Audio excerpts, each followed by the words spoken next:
안녕하세요. 한류의 신과 해외 반응을 소개하는 한류클라스TV입니다. 오늘은 오징어 게임은 또 다른 대규모 넷플릭스 K드라마를 거의 죽였던 동일한 전략을 반복하고 있습니다라는 제목의 미국 연예 매체 스크린랜트 기사를 살펴보겠습니다. 미국 연예 매체에서 요즘 넷플릭스를 비난하는 기사가 조금씩 늘어나고 있습니다. 기사의 요지는 넷플릭스가 K드라마의 고유 포맷을 망가뜨리고 K드라마 질을 떨어뜨리고 있다는 지적입니다. 이 기사를 보면 적절한 지적을 하고 있지만 겉부분만 지적하지 진짜 넷플릭스의 속마음은 알아채지 못하는 듯 보입니다. 일단 기사를 먼저 보시고 왜 넷플릭스가 K드라마를 망치고 있는지 진짜 속사정을 분석해 드리겠습니다. 넷플릭스에서 오징어 게임의 미래는 플랫폼에서 가장 인기 있는 K드라마 중 하나인 스위트홈을 거의 파멸로 몰았던 것과 동일한 전략을 반복합니다. 오징어 게임은 넷플릭스의 역대 최고 규모의 드라마이며 대중문화 현상으로 설명될 수 있지만 플랫폼에 출시된 최초이자 마지막 성공적인 한국 시리즈는 아니었습니다. 넷플릭스의 최고 K드라마에는 방송쇼와 웹시리즈가 모두 포함되며 스트리머는 매년 점점 더 많은 오리지널 한국 타이틀을 출시합니다. 오징어 게임 시즌2는 빠른 시기에 확정되었지만 이제 우리는 이야기가 거기서 끝나지 않을 것임을 알게 되었습니다. 오징어 게임 시즌1의 엔딩은 대부분 자체적으로 완결되었지만 거대한 오픈 결말로 끝났습니다. 기우는 결국 자신의 승리를 받아들이고 자신이 얻은 돈을 사용하기 시작했지만 공항에서 세일즈맨을 만난 후 자신의 목적을 변경했습니다. 플레이어 456번은 이제 프론트맨과 게임에 관련된 모든 사람을 상대로 그들의 작전을 무너뜨리기 위한 임무를 수행 중이지만 시즌2의 첫 공식 줄거리 요약에 따르면 그렇게 하려면 게임에 다시 들어가야 합니다. 오징어 게임의 다음 장은 흥미진진하지만 장기 계획은 위험합니다. 오징어 게임 시즌3는 2024년 12월 26일 넷플릭스의 시즌2가 공개되기 몇 달 전에 확정되었습니다. 오징어 게임 3가 2025년 초연된다는 점을 고려하면 시즌2와 3가 연달아 촬영되었을 것으로 추정할 수 있습니다. 넷플릭스는 또한 오징어 게임 시즌3가 이 드라마의 마지막이 될 것이라고 확인했습니다.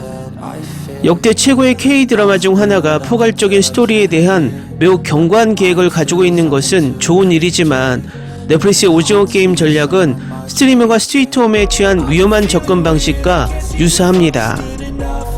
2021년 오징어 게임이 넷플릭스에 공개되어 전 세계를 강타하기 전에 스위트홈은 이 플랫폼의 글로벌 톱10에 진입한 최초의 한국 시리즈가 되었습니다. 오징어 게임과 마찬가지로 넷플릭스에서 제작한 오리지널 웹시리즈인 스위트홈의 성공으로 인해 넷플릭스는 한국 스튜디오의 인재들과 계속 협력하게 되었습니다.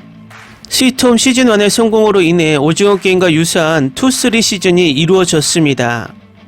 마찬가지로 스위트홈2는 시즌1 이후 3년 만에 초연되었는데 이는 오징어 게임의 시즌1과 2 사이의 동일한 기간입니다. 첫 번째와 두 번째 시즌 사이의 긴 대기 시간 외에도 스위트홈2의 가장 큰 문제는 이슈가 이미 완전한 스토리를 전달했다는 것입니다. 송강의 차연수와에 관련된 한 가지 오픈 결말을 제외하면 스위트홈 시즌1은 속편이 필요하지 않았습니다. 오징어 게임에 대해서도 마찬가지입니다. 첫 번째 시즌은 명확한 시작, 중간 끝이 있는 강렬하고 위험한 스토리를 전달했습니다. 스위트홈은 복귀를 정당하기 위해 쇼의 범위를 확장하고 많은 새로운 캐릭터를 소개해야 했는데 그중 대부분은 매우 의견이 엇갈리는 것으로 판명되었습니다. 스위트홈 시즌2에 대한 반응은 시즌1에 비해 훨씬 덜 긍정적이었으며 이는 세 번째이자 마지막 시즌의 반응에도 영향을 미쳤습니다. 하지만 오징어 게임은 스위트홈에 비해 이점이 있습니다. 이 괴물 K드라마는 첫 번째 시즌에 전체적으로 다뤄진 웹툰을 기반으로 했기 때문에 스위트홈2는 따라갈 소스 자료가 없었습니다. 반면 오징어 게임은 오리지널 스토리이며 비교적 소스 자료가 없습니다. 그렇긴 하지만 오징어 게임 2는 첫 번째 시즌과 비교될 것입니다. 스위트홈 시즌3는 시즌2보다 나았지만 여전히 전작이 발생한 문제를 처리해야 했습니다. 스위트홈 3를 둘러싼 많은 담론은 시즌2의 문제를 해결했는지 여부에 관한 것이었고 이는 장대한 마지막 시즌이 되어야 했던 것에 대한 실망스러운 느낌으로 이어졌습니다. 스위트홈 시즌2는 캐릭터를 소개하고 나중에 보상될 스토리라인을 설정할 불완전한 스토리처럼 느껴졌습니다. 이는 오징어 게임 시즌2가 2025년에 좋은 분위기로 마무리하고 싶다면 피해야 할 실수입니다. 오징어 게임 시즌2가 세 번째 챕터로 바로 이어지면서 저는 몇 가지 오픈 결말과 바로 해결되지 않는 스토리라인이 있을 것이라고 생각했습니다. 또한 이슈가 역사적 데뷔작에서 설정된 기대치를 뛰어넘었기 때문에 오징어 게임 시즌2가 모든 면에서 첫 번째 시즌보다 더 커질 것으로 기대합니다. 그래도 오징어 게임 시즌2는 세 번째이자 마지막 시즌에서 무슨 일이 일어날지와 상관없이 그 자체로 만족스러운 스토리가 되길 바랍니다. 기사 잘 보셨나요? 지금 넷플릭스의 K-드라마 방영의 현재 상황을 적절하게 지적했습니다. 하지만 더 내부적으로 넷플릭스를 들여다보면 또 다른 커다란 문제점을 가지고 있습니다. 넷플릭스가 K-드라마를 시즌제로 계속 늘리는 것은 딱 마블과 DC가 하던 방식을 그대로 답습하고 있다는 것입니다. 많은 금액을 투자하다 보니 손해보는 것을 두려워하고 오징어 게임을 처음 선택했던 초심을 잃어버리고 이젠 안전하게 성공한 K-드라마들을 계속 건드리고 있다는 것입니다. 마블이나 DC가 몇십 년 전 성공한 캐릭터들을 사골 우려먹듯 우려먹다 시청자들에게 외면받는 것을 그대로 따라가고 있다는 것입니다. 결국 K-드라마로 배가 불렀으니 이제는 모험보다는 안정적 수익을 얻고자 하는 철저한 경제적 원칙을 따라가고 있다는 것입니다. 두 번째는 시즌2로 끝날 드라마를 스위트홈처럼 2, 3로 늘리는 이유는 넷플릭스 구독자들의 이탈을 늦추고 그 시리즈가 나올 때까지 유지시키기 위한 꼼수라는 것입니다. 스위트홈 시즌2, 3를 보면 시즌을 나눌 필요가 없이 한 시즌으로 끝냈다면 시즌2가 이렇게까지 망작이다란 비난을 받지 않았을 것입니다. 시즌을 억지로 두 개로 나눠버리니 기승전결이 아닌 기승만 본 시즌2였다는 것입니다. 또한 스위트홈 시즌1의 성공에 비하면 너무나 초라한 투자를 했다는 것입니다. SF 드라마에서 투자 금액은 가장 중요합니다. 왜냐하면 SF 드라마는 CGI가 제작비의 거의 80% 이상을 차지하기 때문입니다. 그렇지만 넷플릭스는 스위트홈 시즌2, 3 제작비를 동결해서 투자했습니다. 이 드라마의 제작비는 시즌1이 350억이었는데 1회당 60억 정도였고 시즌2, 3 또한 해당 60억 수준으로 밝혀졌습니다.